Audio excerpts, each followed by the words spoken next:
A 2D isometric survival crafting dungeon mining simulator with RPG elements? What more could you ask for? Watch on and find out.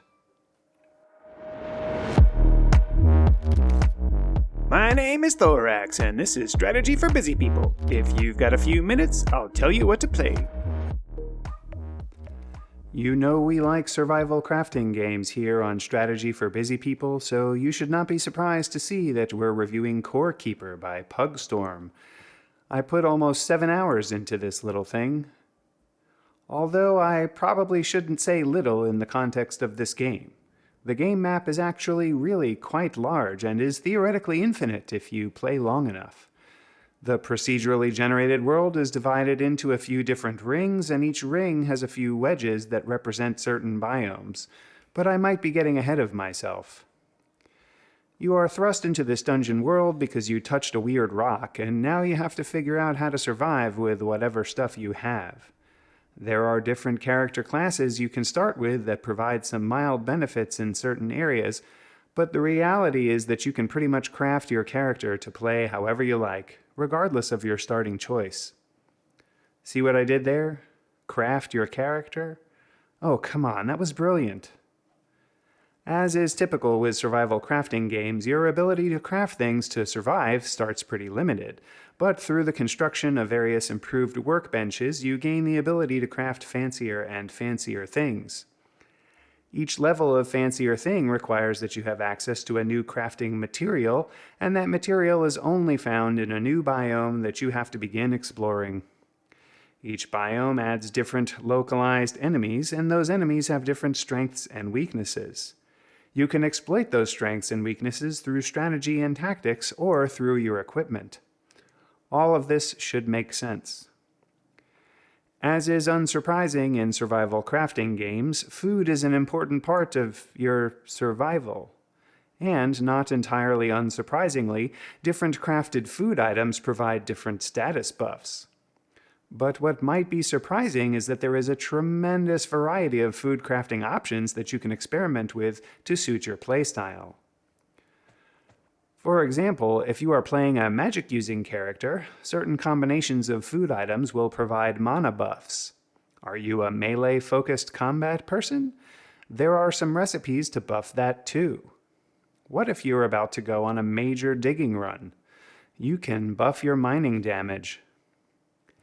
Fish come into play pretty early as a food source, but it appears that you can also raise cattle as well. Farming is definitely an important part of the game, too. None of this is all that surprising, but it's done in just a unique enough way that it keeps things interesting. To give you a sense of the scale of the world map, it actually took me quite a lot of exploring in various directions before I was able to find tin, which was the next metallic resource I needed to discover to continue to progress in the workbench area of the game. Once I found the right biome for tin, I found that there were quite a lot of tough enemies in the area, and they kept respawning. I soon discovered that the moldy ground in this area was the thing that caused the enemies to spawn, so I literally had to dig up the earth to remove the mold so that I could prevent the enemies from respawning, which then made it safer to dig. Along those lines, you can create rooms full of specific ground types that will essentially act as a farm for that type of enemy. If certain enemies tend to drop stuff you want a lot of, you can farm that enemy through this quote-unquote planting of specific ground types. That's pretty unique. There are a series of bosses that you fight that give you some special drops that can be used in these weird stone statues in your starting area that give you some really special equipment. I only got through the first boss, so I'm not entirely sure what would be in store if I kept playing. There are also these weird decorations you can build for your house that cause certain vendors to spawn, and you can buy and sell things from those vendors too. In many ways, this game feels kind of like Valheim, just far, far less misery-inducing, with fewer crafting glitches and more fun and cuteness. And while the lighting in Core Keeper might not look as luscious and interesting as it does in Valheim, the darkness and lighting play a crucial role in Core Keeper. Bringing lighting with you along your travels makes it so that you can actually see where you're going, and light definitely has a fall-off radius where it becomes ineffective. It's also like Valheim in that you can have a large number of players join you so that you can co-op, and if you want to progress quickly, each player focusing on specific game objectives like farming, mining, or crafting becomes the best way to do it. As I have no friends, I was even more alone in the dark, so things progressed very slowly. Just about every task in the game has a skill associated with it, and through using said skill, you earn experience points, which can then be cashed in for buffs. Doing mining gives you mining experience, which can then be used to deal more mining damage, which helps you dig faster. Cooking, crafting, the various fighting types, and even running around are all skills that can be explored. Similar to many other crafting games, you also can craft your own personal protective equipment, such as armors, robes, weapons, and more. And don't forget those decorations for your living area. It's unclear that having a well-decorated home actually does anything for you, but it's a way to pass the time nonetheless. You can build beds and little staging bases that double as save points and healing stations as you explore further and further from your home base, for what it's worth.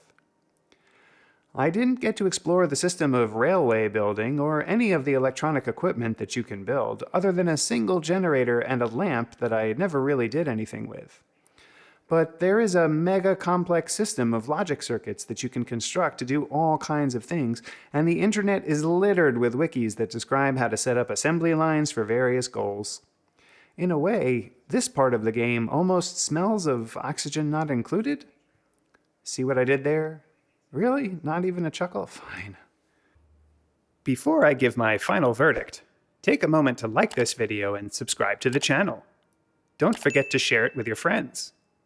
Agree with me? Disagree with me? Or want to see other content?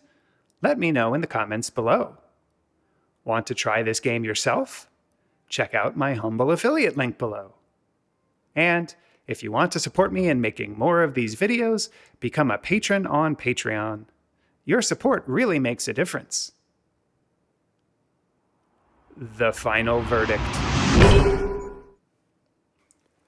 Ultimately, this game has quite a lot going for it. It's fun, cute, not too terribly hard, has a lot of interesting systems and features, and is generally fun to play. However, playing these types of games alone when there are no distinct stepstone objectives can get boring and monotonous. On my trademark 3-point score scale of avoid, meh, and I forgot to eat, I really enjoyed my time making fish stew, digging with my pickaxe, and killing sentient crabs. But alas, I grew tired of the rough and tumble miner life, and I never did find who was the keeper of the core before I bounced. But that's okay, I had a real-life fish Veracruz to make.